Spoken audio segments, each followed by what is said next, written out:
Bonjour à tous, c'est Thibaut, j'espère que vous allez bien. Aujourd'hui on se retrouve pour une toute nouvelle vidéo. Une vidéo un peu spéciale parce qu'aujourd'hui on va faire un what if. Vous allez me demander qu'est-ce que c'est un what if. Pour ceux qui connaissent pas, c'est simple. On prend un manga, un animé et on change quelque chose dans l'histoire. Et on réécrit un petit peu l'histoire, qu'est-ce que ça changerait, etc. Aujourd'hui on va faire le what if suivant. Et si Naruto était un pur Uzumaki? Voilà, j'espère que ça vous plaira. Je ferai une partie 2 parce que j'ai écrit beaucoup et à mon avis je pourrais pas tout faire. Il y aura plusieurs parties. Que si ça vous plaît. Donc on va dire entre 50 et 100 likes, je ferai une partie 2, voilà. Donc n'hésitez pas à liker que si ça vous plaît. Et donc on est parti, générique.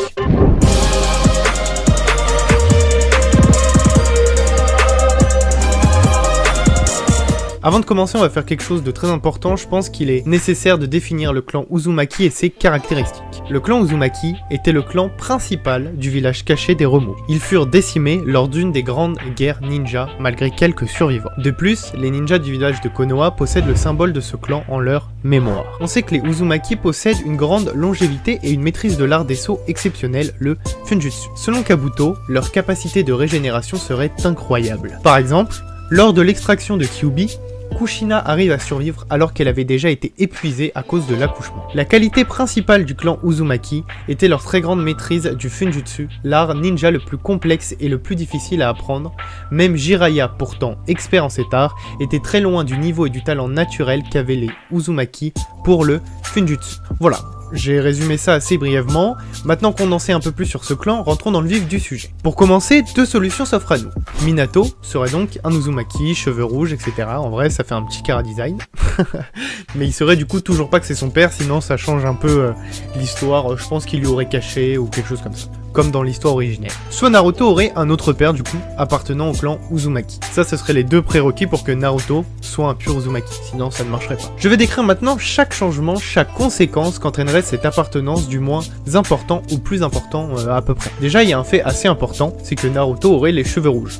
Et donc une capacité de séduction plus élevée grâce à sa chevelure. Je rigole. Je rigole, mais du coup, ouais, Naruto aurait les cheveux rouges. C'est déjà quelque chose qui changerait pas mal. Sa quantité de chakra serait quasi illimitée, du moins plus grande. Car rappelons que les Uzumaki possèdent une quantité de chakra plus élevée que la norme. Enfin, la maîtrise du Funjutsu serait naturelle, quasi innée chez Naruto. Par conséquent, Naruto aurait la possibilité d'avoir la totalité de Kyuubi scellée en lui, son contrôle du chakra de Kyuubi serait plus facile, ses aptitudes au combat seraient décuplées, et Naruto deviendrait un vrai génie du combat malgré son niveau très élevé. Je parle en combat, hein, pas mentalement, il resterait toujours aussi concon, c'est le but du personnage. Tu crois que c'est du respect ça? Tu crois que c'est du respect mon garçon? Est-ce que tu crois que c'est du respect? Hein? Enfin, on pourrait imaginer que grâce à ses connaissances en Funjutsu, Naruto pourrait réussir à perfectionner la technique de téléportation Hirashin qu'utilise son père. Bon, du coup j'ai écrit des petites conneries, un petit on l'aurait peut-être appelé la tomate, comme sa mère du coup. On aurait un changement léger de la mentalité de Naruto, il se renseignerait légèrement sur son clan et commencerait à apprendre les bases du Funjutsu peut-être, ça c'est ce qu'on pourrait imaginer. Il y aurait peut-être une meilleure relation avec Sasuke, peut-être une rivalité plus amicale, voire fraternelle comme leurs deux clans ont été décimés, voire un peu yaoi, voire un peu yaoi, voire un peu yaoi. Non, je déconne. Je déconne. Aussi, je pense que Naruto n'aurait pas le contrôle de ses chaînes dès la naissance. Il n'en aurait même pas conséquent. Je pense que c'est par la suite, peut-être en rencontrant Kushina, qu'il pourrait les utiliser. Et par ailleurs, je pense qu'en apprenant le Funjutsu par lui-même, Naruto posséderait un meilleur contrôle de son chakra, et donc ça l'aiderait beaucoup plus dans son apprentissage. Donc avec Shin, on s'est amusé à réécrire l'arc Zabuza. Je me suis dit que ça pouvait être sympa, donc je vais vous faire que cet arc dans cette vidéo. Et si ça vous plaît, bah par la suite, on pourra faire l'arc examen Chunin, on pourra faire plein d'arcs, plein de combats, et je pense que ça peut être cool, donc n'hésitez pas à liker si ça vous plaît, comme ça je vous ferai la suite.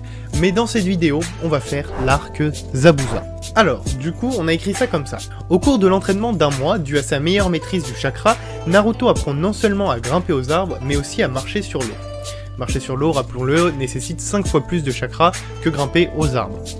Lors de la seconde attaque, celle avec Aku, les miroirs de glace, Sasuke meurt, comme dans le truc original, mais lors de sa furie, Naruto active accidentellement ses chaînes de chakra qui brisent instantanément le miroir de glace. Naruto est encore plus incontrôlable que dans la timeline originale vu qu'il a la totalité de Kyuubi en lui. On pourrait imaginer qu'il est devenu totalement incontrôlable et ne s'empêche pas de tuer Aku dans cette version. Kakashi est contraint d'intervenir pour neutraliser Naruto. À son réveil, Naruto comprend qu'il ne doit plus se laisser submerger par la colère et qu'il doit apprendre à contrôler le chakra de Kyuubi et ses chaînes de chakra. Sasuke réalisera que Naruto progresse à une vitesse phénoménale et qu'il va bientôt le surpasser. Il va redoubler d'efforts dans son entraînement, ce qui renforce leur rivalité. Sakura réalise qu'elle est actuellement un poids pour son équipe et qu'elle veut devenir plus forte. Elle demande à Kakashi de l'aide, qui lui introduit à Kurenai afin qu'elle puisse apprendre des Genjutsu, avec lesquels elle aurait apparemment une forte affinité. Du coup, des conséquences à cet arc-là, on aurait Sasuke qui apprendrait plutôt les 1000 oiseaux et qui maîtriserait mieux ses Sharingan, du coup, parce qu'il redoublerait d'efforts afin de rattraper Naruto. Sakura qui améliorerait son Taijutsu et connaît désormais plusieurs techniques de Genjutsu. Et Naruto qui parviendrait à contrôler en partie ses chaînes de chakra, ça lui consomme beaucoup d'énergie, et il parviendrait à perfectionner son Funjutsu. Il peut par exemple sceller des armes ou des jutsu, genre ses clones, dans des rouleaux qu'il garde sur lui. Il apprendrait également à puiser légèrement dans le chakra de Kyuubi. Et du coup, tout ça entraînerait un meilleur travail d'équipe. Voilà, c'était une petite vidéo pour vous mettre un peu en bouche ce que j'ai écrit. Voilà, je me suis dit que ça pouvait être sympa. Je sais pas ce que vous en pensez, en vrai les what if c'est beaucoup sur le YouTube anglais. J'en regarde pas mal, Chine en regarde pas mal parce qu'on a écrit ça ensemble.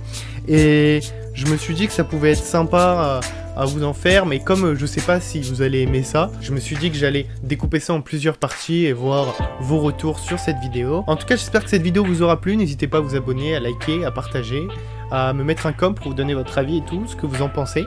Moi je vous dis à bientôt pour une nouvelle vidéo. C'était Thibaut. Ciao ciao.